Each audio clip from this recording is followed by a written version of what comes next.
All right, go ahead. We got a truck and we got it here and we're trying to fix it behind me and we're going to do everything and we'll fix it and transform and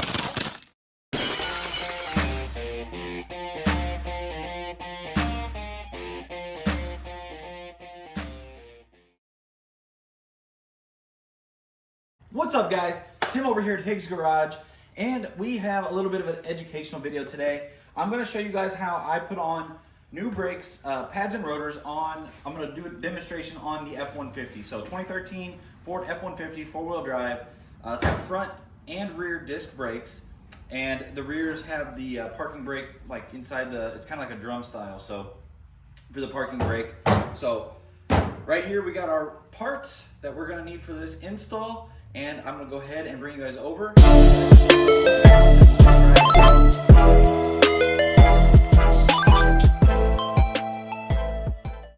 All right, everyone. So as you guys can see here, we have pads, rotors, and a little bit of the brake grease. I got my parts from Rock Auto. I like to get my stuff from there. They have good prices and the shipping's pretty quick.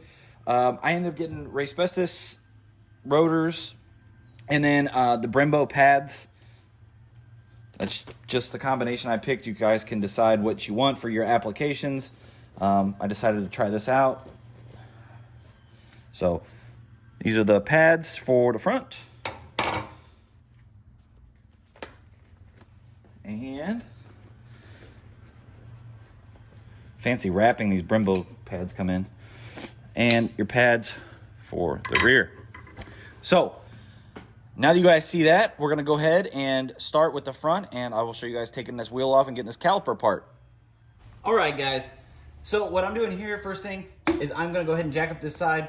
So you want to find a safe spot to jack it up. I'm going to go ahead and place my jack underneath the control arm, lower control arm on this front tire, and then I will place a jack stand underneath the frame rail over here just for safety. We got our jack stand up underneath the frame rail for some safety. We have the jack still underneath that control arm. That way it lifted this tire up and didn't have the suspension all hanging down, so it kind of left everything together, I guess you could say. Lifted it up. So our tire is free, and what we got to do now, remove this center cap, and then we'll pull all the lugs off and remove this tire. All right, so we got this loosened up. Go ahead and remove it, and we will put that to the side. And you can see our brake is exposed. Let me get you guys a better view. And this is terrible, guys.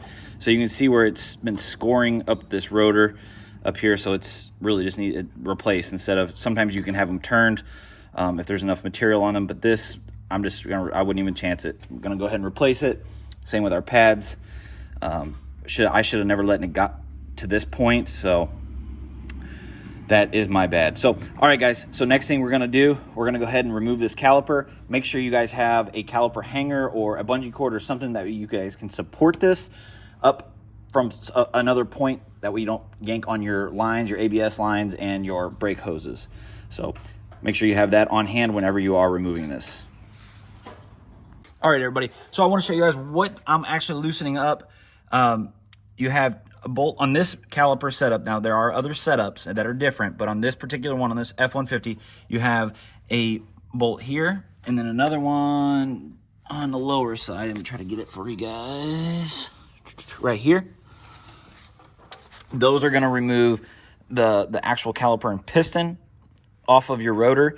And then there's two more, one here and the one that my wrench is on. I just broke those loose a little bit. Those ones are that hold the caliper bracket to the actual spindle. So I'm gonna go ahead, and I broke those other two back ones loose. I'm gonna go ahead and break these other two loose and remove this entire caliper. And that's what we'll hang up by our bungee cord that we have sitting right here. Once we do that, we'll get that up out of the way, remove this bracket, and then we can go ahead and remove this rotor. Ooh. So we got that out of the way. Now here's our pads. We're gonna go ahead and knock those off. And this is terrible. There's no pad even left. It's all on the steel. Yeah, shameful. I'll show you guys this compared to a new pad here in a few minutes. Gonna go ahead and pop this one off. This one, same way. Really, really worn down. But there's still a little bit of pad left on this one. All right. So now we have our caliper removed. Now we're going to go ahead, and those bolts that we broke free a little bit ago, we'll go ahead and remove those and remove this bracket. All right, and we're off. So then you have your bracket. You can set that aside along with the bolts. And now we just have our rotor here. So the rotor is junk. And let's see if we can go ahead. Sometimes they will have a screw here. So you'll make sure you want to remove that. If not, that can be seized on there. So you'll just bust it free this way. And there we go. All right, guys, so you can see this is the back side. Really bad. It didn't even have, like, that pad wasn't even contacting with the full surface. And look at all the corrosion and stuff on here. This is trash. And the front is obviously trash with how gouged it is. So let's go ahead and get our new one. Okay, ladies and gentlemen, now here's our new one. New shiny, pretty rotor. And these do come with like a grease on them to protect that metal. So I recommend getting some brake cleaner and then just squirting it down. Kind of gets all that grease off there so it doesn't get on your pads, your new pads when you put them on. So we're gonna go ahead, set this on. Bam, just like that. And you guys can see on this one there's 2 spots. So on another application, it may have, that this rotor may fit on another vehicle, but they have the screw holes that I was talking about. So, okay, so next, now that we've done this, we're gonna go ahead and put this bracket back on.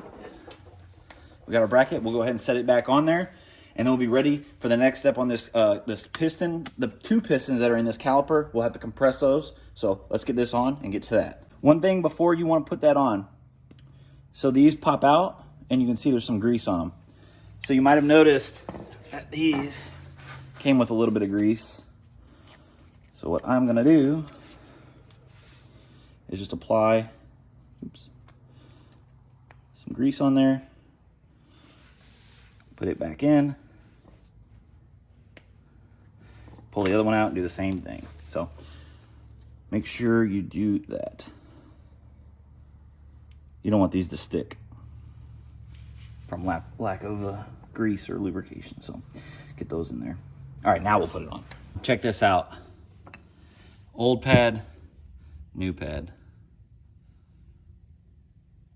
Yes, I'm not proud of myself. And this was the inside one, new one. So make sure you guys are not neglecting it like this. Sometimes if you are just to keep up on the pads and they're going bad, you replace them.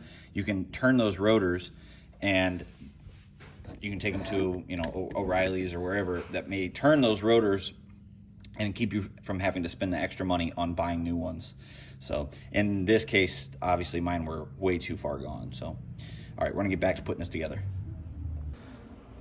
So the way I'm gonna do this, guys, is some people don't have the special tool to compress this, but most people have C-clamps or easy to acquire some C-clamps. You can also rent or loan the tool from the auto parts store if you don't want to use a C-clamp, but I'm just going to show it with something simple, and then in a second I'll show you guys what the tool looks like. But I just got a piece of scrap wood, and let me lower you and you'll see, oops, wrong way, that when I tighten, there's 2 pistons on this one. So when I tighten this, it will compress. And I'm gonna have to compress both pistons.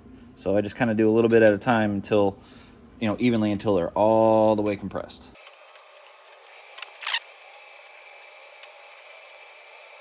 You could probably get 1 C-clamp on there if you could finagle it, or maybe get away with 1 C-clamp. But I just find it easier since it's dual piston just to do them this way. I think we're about set. So you guys can see that it sucked those down. We'll go ahead and remove them. And you can see our pistons are all the way down. This is the brake piston compressor that I was talking about, or brake caliper compressor, whatever you want to call. that you can use. It's got all different sizes for different styles of pistons, some that are twist to compressed, others that you just compress like I showed you. So this is a type of tool that you could also use instead of the C-clamps. So next thing, a lot of times the brake kits will come with new hardware. You can see this here. This one, I didn't get any new hardware.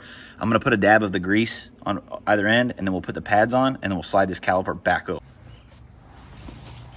All right, now that we put some of the grease on either end here, we're gonna go ahead and throw the pads on, and they're just gonna slide right into the slots there. Put them over.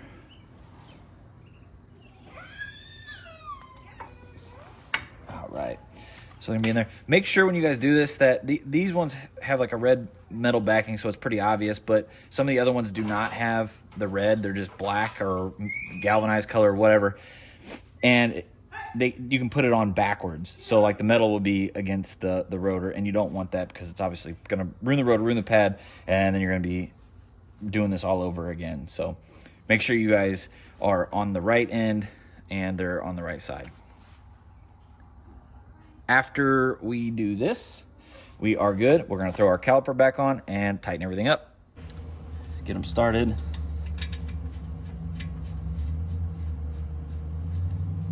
This next one in.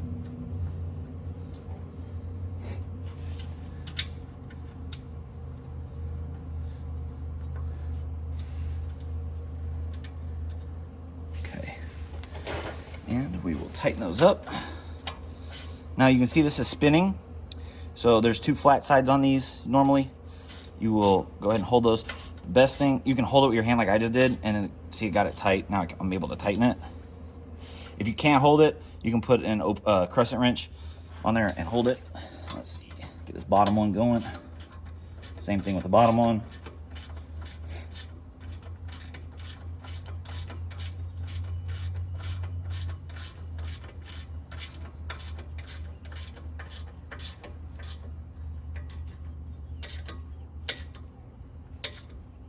All right. So, as you guys can see, we have successfully changed the front brakes on this. Now, you would reinstall your wheel, torque your lug nuts to the specification and in a crisscross manner, and you would be set on this one, and go ahead and repeat the steps on the opposite side of the vehicle for the front. The rear, gonna be almost exactly the same. The only thing which I will show is the parking brake mechanism inside of there is like a drum style, so they're sometimes a little harder to get off if they haven't been used or they've got a lot of rust in there. I will go ahead and show you guys on the rear when I remove that and show you what it looks like, but as for a reinstall, it will be exactly the same. And I was trying to make this video a little bit quicker so that you guys could get an idea to do this if you wanted to attempt it on your own and you didn't have to sit through a super long video. So next thing I'm going to show you guys is me removing that rear rotor off there to show you the parking brake assembly and then putting the new one back on. So you guys, you can see the difference in this rear wheel, how it has the springs, the shoes. Basically it's a drum style brake for when you use your parking brake. That's basically what it looks like inside here. And as you can hear the air compressor in the background and see the air hammer, they seize on there. You can see all the marks, sort of. That it took a hot minute to get that free because it was like the rust had kind of seized it on. So they are a lot more difficult to get off than the front normally. But you just gotta keep at it. If you don't have an air hammer, you're just gonna have to hit it with a hammer, and be careful not to hit your shield or any of the body panels on the vehicle when you're doing it. But yeah, they're kind of a headache to get them off on the back, but they will come off. Assembly and disassembly is exactly the same as the front, so no difference there. I'm not going to bore you guys with assembling it or obviously disassembling it because it's already taken apart.